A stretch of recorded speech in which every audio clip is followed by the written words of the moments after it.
guys, welcome back to another episode of Coffee and Van Chats. I'm here with James Piccoli, and he is in Girona, Spain. And yeah, man, so how are you doing? I'm good. I just got back from a 5 and change hour training ride. I sort of got lost today. Ended up on a dirt road, but that's part of the beauty of Spain and Europe is you can just kind of like figure it out. And there's tons of little roads to discover and learn, and tons of stuff to see. So it's pretty much the best place in the world to train as a road cyclist. Yeah, it's cool. That's kind of where 2020 is going anyway. Everybody's riding gravel, so it's Yeah, one of that these was things. very cool today. Right on. Well, cool, man. Yeah, so like I was telling you before we even got started, I kind of want to know where you came from, dude. Like where this all started. Like, I mean, how you even got into cycling, because I think it's crazy to me how a lot of these Canadians are getting signed at like 28. You got Michael Woods. I mean, even Ed Veal racing on the track, like at a pretty prime age of the upper 30s. So yeah, let's kind of hear about that. Oh, long story. So I'd say I first got interested in cycling when I was, I don't know, maybe 11 or 12 years old. And I got a road bike and I started sort of riding around, and I wouldn't call it training. Like I was just riding with my dad. My dad wasn't cycling at the time, and I would just sort of go out for rides with him, and we'd go hit up all the hills in Montreal, of which there aren't that many. And we'd do, we'd do some rides, some coffee rides, stop at some cafes. And I really got into it. And about a year or two later, I said, maybe I want to try racing. I've heard, I've seen racing on TV, I've seen the Tour de France, maybe it'll be fun. And I was terrible at racing. I finished last every single race. I crashed. I'm like, this sucks. This is like not fun at all. And so I quit. Like I stopped racing. Yeah. But I stayed on my bike and I kept having fun. I kept doing coffee rides, kept riding with my dad, just kept trying to beat him. Played other sports, played hockey, as any good Canadian boy does. Right Played on. golf, soccer, football, all sorts of sports throughout high school. But I kept on my bike. Fast forward to university time, and I was studying mechanical engineering in university, and we were studying things like fluid dynamics and aerodynamics and material science. And I said to myself, like, I wonder if I could like start training for time trials again, because all this stuff is pretty interesting to me. It sort of reminded me of the technical side of cycling. Yeah. And so I started kind of like training more seriously, and I entered a couple time trials and I did relatively well. And from then on, I sort of started training more and more. I thought to myself, like, I don't know if this could be a career, but I really like the training aspect of this. I really love the equipment. I love everything about cycling, and I know engineering would be a stable job and stable career, but I really didn't feel like passionate towards what I was learning about. For sure. But bikes, there was a passion there. So I said, maybe it's something worth pursuing. Convinced my parents to let me take a semester off and go and train in Las Vegas. Las Vegas. Because of course in Canada you can't really train in the winter. I did so many trainer and roller rides in my parents' basement. Yeah. So I said to them, please let me go somewhere to train in the winter, so I don't have to do this. And after that year, I got some decent results and ended up getting my first pro contract in 2014, which was anything but. Yeah. And I mean, from then on, I was a full-time cyclist. And even from then, I mean, the road was incredibly bumpy. And I spent some time in Italy, got my ass kicked, came back, got my ass kicked in North America. Was not really getting race results, unlucky, couple little things, but slowly better and better and better, just with training and learning, and finally results started to come when I found a home, which was Elevate KHS. I found somewhere where like the staff and the riders cared about each other, and they wanted everyone to do as well as they could. Wanted me, if to go on to the world tour if that's what I wanted. Were there to support me and help me learn and all that. So my career, my second career, really took off when I found that supportive environment, because that was something I'd missed in a cycling sense up until that point. You know, I was never part of any national team programs. I was never part of any development programs. Like, I really had nothing. Like, I did it all myself until I found Elevate KHS. And that just goes to show and say, you know, how vital those development programs and pathways are, and, you know, and having staff and people with experience to guide you, because I think that in North America is a little bit lacking. Mm-hmm. But it's just because of the lack of popularity of the sport. I mean, if you look at cycling in Europe and how enormous it is here, and, you know, it's no wonder there's such a developed pathway for young cyclists. There's just more people interested. There's more people willing to help out, and more people with knowledge. But yeah, I mean, that's sort of my path in a nutshell. Yeah. There's a lot of stuff in there missing, Oh yeah, but like just even reading the fact that you were like an engineer, and the fact that you created or you repaired your bike, right? And yeah, then you went on to win the overall GC of Tobago. yeah, Tour of Tobago. Tour of Tobago, I remember looking at it. Tour of Tobago is a really fun race. Yeah. But the roads in Tobago are unlike anywhere I've ever been in the world. They're like 15% up and down all day. Like Dogs everywhere. a mile, 15%, a mile down, a mile, 15%. And I remember looking at the profile, and I'm like, I can probably use a really light bike. But I couldn't afford one. I couldn't afford, like, you know, light bikes are really expensive. Yeah. So I said to myself, I'll see if I can repair one, because I was working with carbon fiber at the time. I was making my own shoes. So I bought a Super 6 Evo on eBay for like $300. It was actually really simply broken. Like, it was only like a couple cracks on the chainstay and seat stay. Repaired it and sanded down all the paint. It looks pretty. I still have it. It looks really cool. It's one of the only bikes that I'll keep like forever. That's Because awesome. I put so much like sort of work into it, and it's you know, repaired myself. And yeah, ended up playing Tobago on that bike. Well, yeah, I don't see it happening anytime soon, but being that you just signed another 2-year deal, but is that something that you think you'll probably go into, is like engineering for cycling and pretty much be the Canadian version of Dan Bigham, I guess, is what's happening, is at least what I'm hearing. Do you know Dan Bigham by chance? I think I've heard of him. Yeah. Yeah, he's the British track guy that does all the aero extensions and all the craziness and aerodynamics. Yeah. Yeah. I love that kind of thing. I love the technical side of cycling. Yeah. I love the engineer. That's why I love one of our sponsors is our bike sponsors, Factor. And Yeah. Factor, the company, is like it's just like an engineer's dream. Like, honestly, they don't make cost-effective bikes. Like, they just want to make something that's just at the limits of engineering. Yeah. And that's very unlike any bike company in the world, because a lot of bike companies, let's face it, are corporations that need to make money. But that's what was so cool to me as an engineer and someone who likes stuff and parts and equipment. Like, that's the dream, is to go somewhere where you don't have to skimp on this type of carbon or this type of design, or like, you don't need to meet a sales quota, Yeah. and you only have engineers designing just like the coolest stuff they can. Yeah. And so I would love to go into something like that in the future, whether it's on my own or part of a company in cycling. I don't think I'd ever work as like a director. You know, I'd never run a team. I'd never be that closely involved in like racing. Once I'm done, I think I will have my fill of that. Yeah. But I definitely love to stay with bikes and parts and equipment, and I love that. Do you still ride your own shoes? Because I think Adam Hansen did that for the longest time. Like, He did that for a long time. I actually stopped, yeah. only because on Elevate KHS, we were sponsored by Bond Cycling Yeah. at the time, and we're still sponsored by Bond on Israel.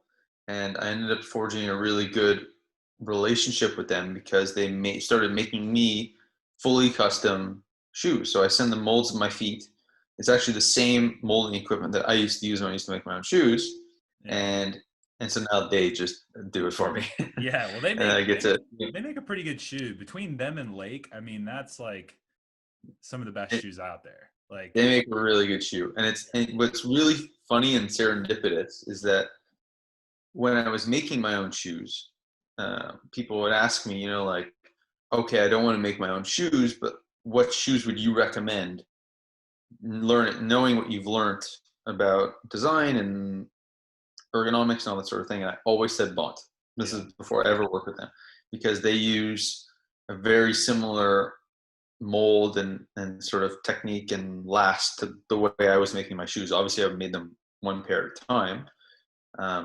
But I always said if I had to choose another pair of shoes, it would be Bont.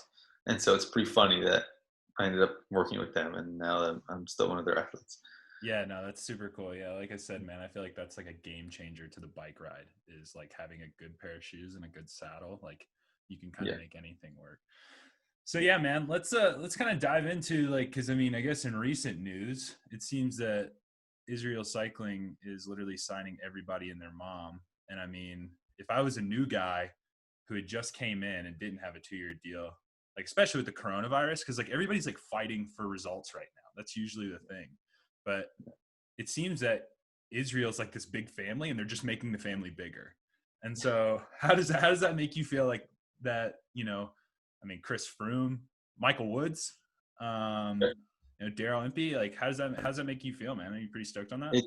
It's honestly going to be next year is going to be awesome. I mean, the first time I ever chatted with this team was, I'd say, beginning of the year last year, beginning of 2019, and they were Pro Continental at the time, and they said, and I was speaking with the performance manager of the team and also the general manager of the team, and both of them were saying, whether or not you have World Tour offers, which I kind of did at the time, just know that this team is getting better every year, and we are committed to being at the Tour de France, and we are committed to becoming World Tour, and we're committed to all these things. And the funny thing is, as a cyclist, I've heard that so many times before. Yeah, I was about to say, I mean, like, I can only picture you just like getting that phone. I was like, because I can think of like many North American teams that are like, we are going to go to the Tour de France. We are going to go to Paris-Roubaix, The amount of times that has been sold to me, like, anyway. Yeah. But for whatever reason, this time, and just looking at the history of the team and where they had come from and where they were kind of going, I kind of believed them. Yeah. And then fast forward to after Tour Utah, when they essentially said, okay, like, we're going to extend your contract now. Those were the first rumors that the team was going to look to find a way to get into the World Tour, like, now. Wow. So they weren't going to wait for the UCI to give more licenses. They were either going to buy a license, they were going to merge with the team, like, they were going to figure it out, and they were going to do it for 2020. Yeah. And so that was another confirmation, like, oh, okay, these guys are serious about getting better. And then since I joined the team, it's been just more of the same. Like, I can't tell you how invaluable it is for a team to constantly be looking to get better, because that takes a lot of, like, sacrificing, like, the staff's ego, like, and not just saying, okay, we know how to do this. The riders, like, just do what you're told type of thing, Yeah. Because I've had a lot of teams like that. Like, the staff and the team are constantly asking us, like, what can we do better? How's the equipment doing? How's your race schedules? Like, and they're asking this of not just me, but, the big riders and the guys with a lot of experience, and they're actually taking this advice and they're taking it in and they're making changes. That's one of the biggest selling points for me in this team. And one of the reasons why it was totally easy for me to resign here was just that mindset of, like, having an open mind and looking to improve. Yeah. Because with those two things, like that. Honestly, there's a lot of old school teams who are really stubborn. even today. And I think that's changing with, if you look at the teams that are getting results now, they're all pretty open-minded and pretty,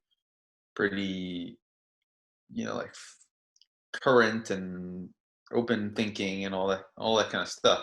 But there's still a lot of teams who just know what they're doing and shut up and do what you're told, Yeah, but it almost seems like from you going from Elevate, because like you were the bee's knees of Elevate. Like, I mean, as far as the GC side of things go, and like Mhm. you grew with Elevate as Elevate grew with you. And it was really kind of cool to watch because as they grew as a team, all the riders around it grew as riders.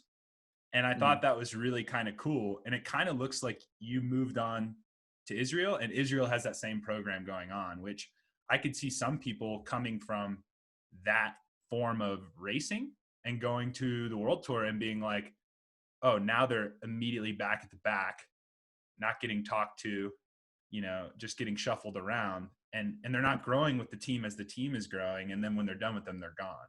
Or it seems like you're growing with just as if you were with Elevate. Just, yeah, it might be on a lower level, but you're still going up through the ranks. It's kind of Yeah, interesting to see.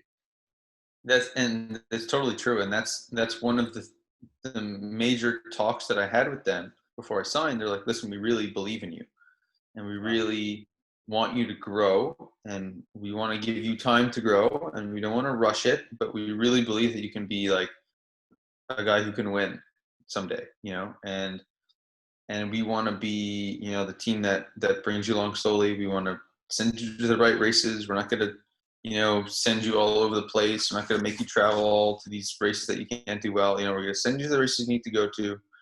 We're going to have you learn from some really good riders. At the time it was Dan Martin, now it's Chris Froome and co. Yeah. And so you're going to have the opportunity to learn, the opportunity to lead, the opportunity for results, the opportunity to help. It's just going to like hit you from all sides and improve as a cyclist, which is totally true. And, not a lot of teams could have that view towards a guy who's 28 years old. A lot of teams see a 28-year-old and okay, that's as good as he's going to be. We're going to sign him, and if we want to sign him, he's going to ride at the front, and he's going to go to all the shitty races, and we're going to use him up for 2 years, and then we'll find another one. Yeah.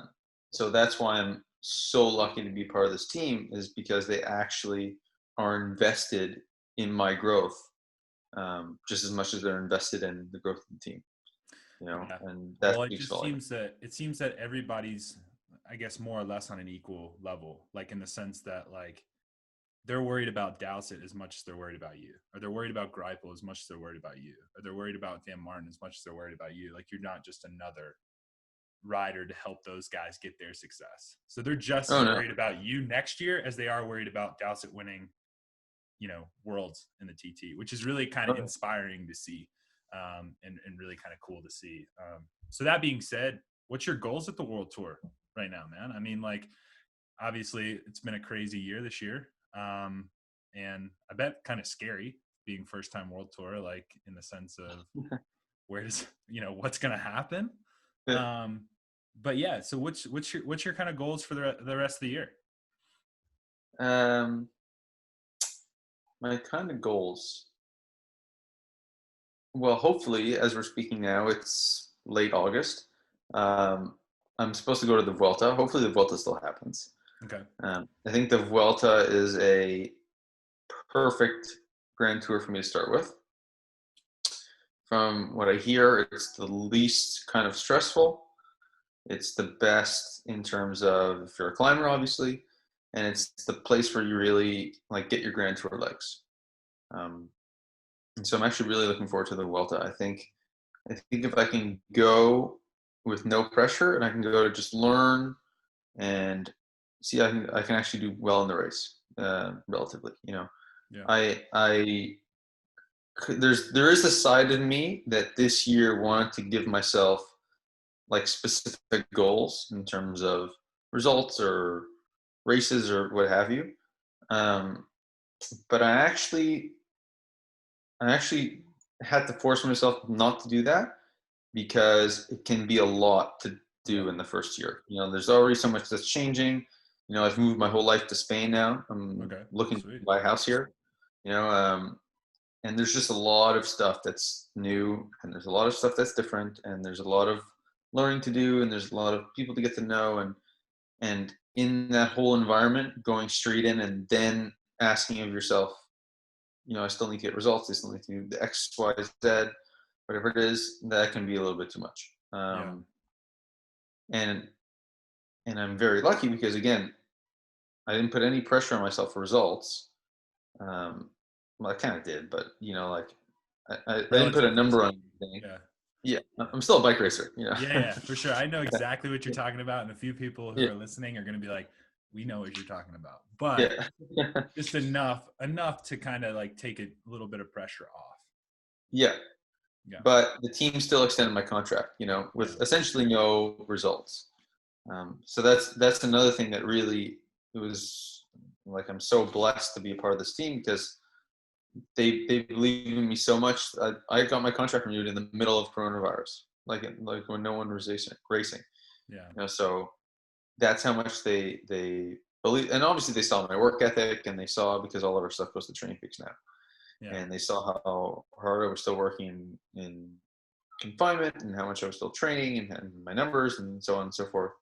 Um, but I mean, there's more to bike racing, and so for them to want to renew my contract when you've seen the people they've yeah, signed, for sure. and that they're looking to sign, was incredibly flattering and really confidence inspiring.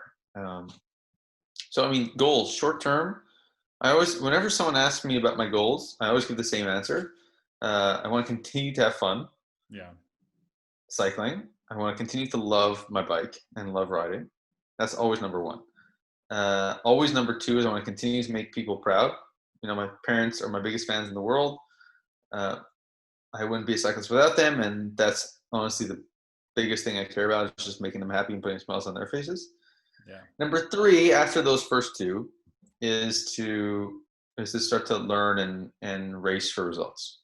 yeah, I think it's going to be, in some ways, longer than I first thought. In some ways, not as long, until I can actually get results. I think I'm not that far in terms of physiology, but I still have a lot to learn with the racing here. The thing with racing in Europe is that if I go do Flesh alone, which I'm supposed to do, and I go there for the first time, I'm racing against guys who've done Flesh alone 10 times. yeah, And they know the corner to race to get to the next corner, to be in good position for the climb that the race splits on. And hmm I just sort of show up like wide-eyed, like I'm ready to race Flesh alone. And so that kind of thing is actually very underrated in terms of bike racing, in terms of yeah, road cycling. Like those little things add up to a lot. And that's what, when I first said I'm here to learn from some of the big riders, that's a big part of it, is they've done these races 5-10 yeah, times, and they can tell you, oh, this is the climb you got to be in the front at, or this corner, or this part of road always has crosswinds, or this, like, guys just know that. And that's what bike racing is at this level, because everyone's strong now, everyone's fit, everyone is lean, everyone has their training and nutrition dialed. The differences come from these little things that you can find, knowing the course, knowing the right corner to be at, knowing how hard to go on a climb, and when to go hard and when to save. All these little things add up to a lot at the end of the day in world tour racing. And that's what I'm missing. And that will come with experience, and with yeah, time, and with a little bit of guidance. But that's really the last piece of the puzzle. yeah. Is that okay? No, yeah, that's super cool. So, because I don't want to hold you up, man. I know that you did me a huge favor jumping on the podcast with me, especially being it's 4:30 after your 5-hour ride. But yeah, so what I think is really inspiring about you is that there were so many times you could have just said, I'm just gonna go out and say it. You could have just been like, fuck it, like I'm done. Like seriously, like hang up the bike. I mean, because like just even looking at your results, I mean, in 2017 you win the Tour of Southland, like 9th overall at Tour of Alberta, 10th overall at Tour of Utah. Like in back then, like based off the news articles, nobody would talk about that. But if you were 23, you would have gotten signed. You know what I mean? And so it's really kind of inspirational to go from 2017 all the way down to 2019 to get second overall at the Tour of Utah. And you were in yellow for, quite some time. And so what's your kind of, like, to somebody who's probably in your shoes now, that's sitting at home, listening to this podcast, going like wanting to quit, what's your kind of feedback to them and kind of your mantra, I guess, more or less? First of all, let me make one thing clear before I get my mantra, is that I very nearly did quit. Yeah. And I think if I were to give advice, I would say it's okay to feel like that sometimes, because cycling's hard, man. Yeah. Cycling's really hard. And one of the reasons why it's so rewarding is because it's hard. Yeah. So now I recognize, and it took me a while for me to recognize, that the struggle is a part of what makes the sport so beautiful, and this pursuit so beautiful. So I nearly quit in 2017. Before I got a call from Elevate, because that's the year I joined Elevate, midway through the season in like August. Yeah. I was supposed to sign for a continental team in Australia. Did all their signed contracts, started looking into apartments in Australia, all this stuff, getting sort of ready to go. And then in December, we get a message, an email from the team saying, oh, actually, there's no team next year. Sorry, guys. Jeez. And I was like, okay, now what? And it's like December, almost January, and I have no team. Like every team is filled up. I didn't know like what I was going to do. And that's when I said, that's the biggest time that I said to myself, okay, maybe it's just not going to work out. Like maybe this is a sign, maybe I should just, try something else, go back to school. Yeah. But I'm like, I'll go to Vegas and I'll train and I'll be ready, and then we'll see what happens. That was literally my plan. Like, yeah, I had no team. I got on a plane with no team. I can't remember what bike I took. I probably took that Cannondale that I repaired. That was probably the bike I took the train on. And how old are you at this point? I was 2017. I would have been 26. 26. Right. So well past what most teams are willing to sign riders at. And so I said to myself, well, listen, I'm just going to train and I'll do the spring racing in America and in the Southwest. And if it works, it works. And if not, I really gave my best shot. And then I ended up finding a team called PPB, got to Redlands, flatted, got to Gila, almost won the last stage of Gila, flatted. And then I'm like, like maybe that's it. Maybe that's you done. Need new tires. I swear, like a week before I was gonna like go home and just like stop, Paul from Elevate called me on my way to the grocery store, and I didn't recognize the number. I just picked it up. He's like, "Hi, I'm Paul from Team Elevate," which I had never heard of at the time. Yeah. And he's like, "We're gonna take you to the Tour of Utah," and I'm like, "Okay, here we go." What do you want? Sure, yeah. How much money do you want from me? Yeah. It's like, no, really. We're gonna go to the Tour of Utah, and I've seen you at the races. And I swear to God, he said this to me. He's like, I really believe one day you can win the Tour of Utah. Wow. And he said this to me in 2017. And that was literally, I was a week from hanging it up. And then, of course, things started to kind of work out. Yeah. But the message behind my story is that I think it's okay and it's natural and it's even necessary to go through those lows. Yeah.